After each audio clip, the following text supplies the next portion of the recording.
19,000 Philadelphians roared as rookie Sidney Crosby skated to the bench, spit out 2 broken teeth, and slammed his helmet with a clang that echoed through the old Wachovia Center. His jaw throbbed. The scoreboard read 0-0, and a grinning Darian Hatcher was already coasting away, satisfied that the kid had been welcomed to the NHL. Flyers fans pounced on the tantrum like sharks in blood-red water, chanting "Cry bye-bye" until the rafters shook. For a split second, the nickname fit. What nobody realized, least of all the jeering crowd, was that Crosby's boiling frustration was not weakness. It was rocket fuel. That outburst ignited an 18-year vendetta that would transform a raw teenager into the most persistent nightmare the Flyers had ever known. By the time the final horn sounded that night, Crosby had scored the overtime winner, silenced the crowd, and written the prologue to one of hockey's most lopsided rivalries.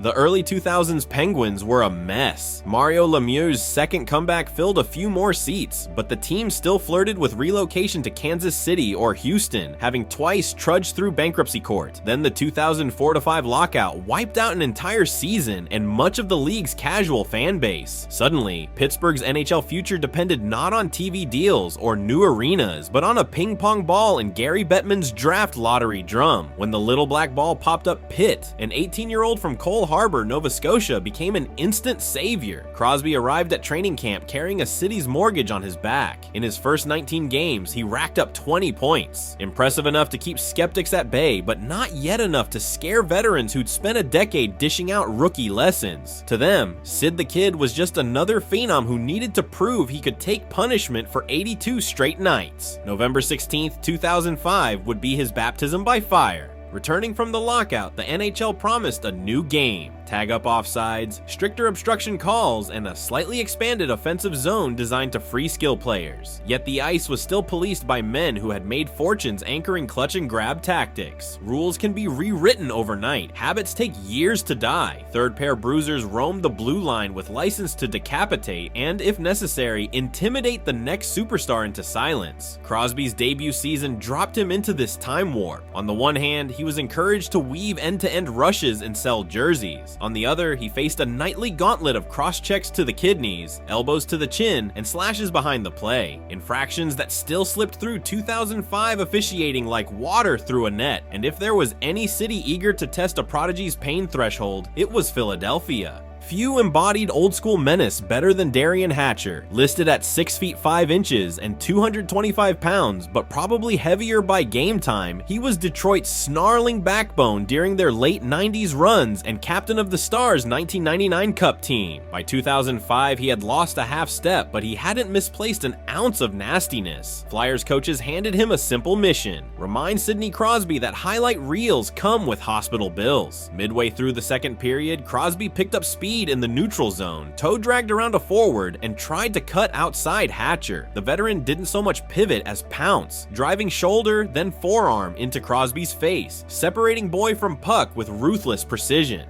2 pearly whites clattered onto the ice. The crowd erupted. The refs declared it textbook. Crosby's eyes flashed rage and disbelief. Hatcher smirked, skating off without a second thought, knowing the psychological game had begun.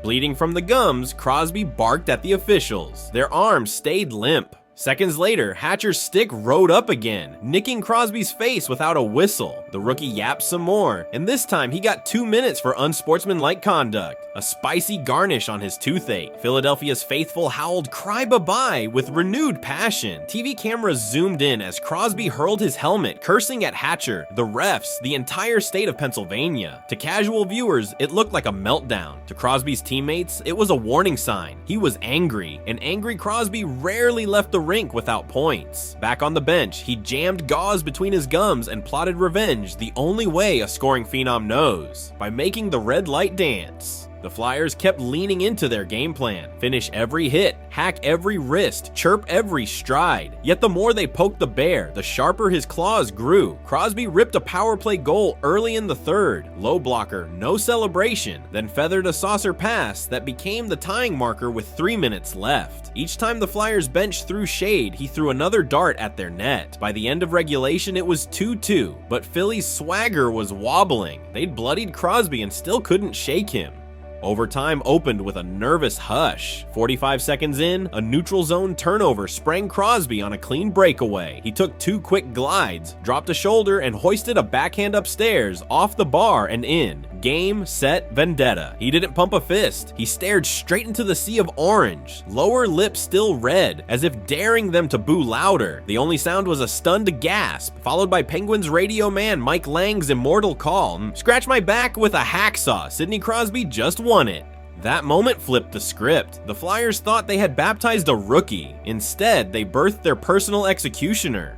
Since that night, Crosby has played the Flyers like a jukebox hit. Insert game. Watch him light up the scoreboard. As of 2025, he's logged 90 regular season contests against Philly, piling up 56 goals, 78 assists, and a plus 15 rating. Not to mention 3 playoff series wins that still sting the Broad Street psyche. He's scored hat tricks in their barn, assisted on overtime daggers in theirs, and once shuffled through the handshake line after eliminating them wearing a smirk that said, "Remember the teeth." Fans keep the cry bye-bye chant alive out of habit. Crosby keeps answering with another tally, another dagger, another smirk. Whenever schedule makers pencil Penguins Flyers, Pittsburgh's equipment staff make sure to pack extra goal pucks for Sid. Crosby's battle scars didn't end in Philly. A pair of concussions in 2011-12 cost him more than 100 games and nearly his prime. Some doctors wondered if he would ever regain elite form. He returned by winning back-to-back Stanley Cups in 2016 and 2017, gathering 2 Conn Smythes, another scoring title, and even more grudging respect from old nemesis. Along the way, he developed a playbook today's phenoms study: absorb the hits, protect your head, never show fear, and when in doubt, hurt them on the power play.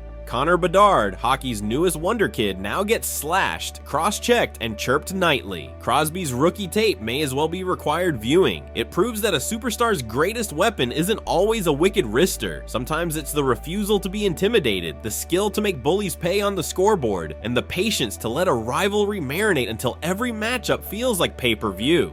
Sidney Crosby entered the NHL labeled a savior, was stamped crybaby within 2 months, and emerged 18 seasons later as a walking masterclass in controlled fury. Too much retaliation, you hurt your club. Too little, you invite predators. Crosby found the razor edge in between. Vent just enough to stay human, then slice opponents apart when whistles finally blow. The numbers against Philly are only the loudest exhibit in his hall of vengeance. But the lesson travels. Skill alone won't crown you. Resilience, composure, and a bit of spite. That's the toolkit that turns a talented teenager into a generational wrecking ball. So when the next prodigy spits out chiclets after a cheap shot, remember how this story started. The bully may land the first punch, but the superstar gets the last word, the last laugh, and, more often than not, the last goal horn ringing in a silenced arena.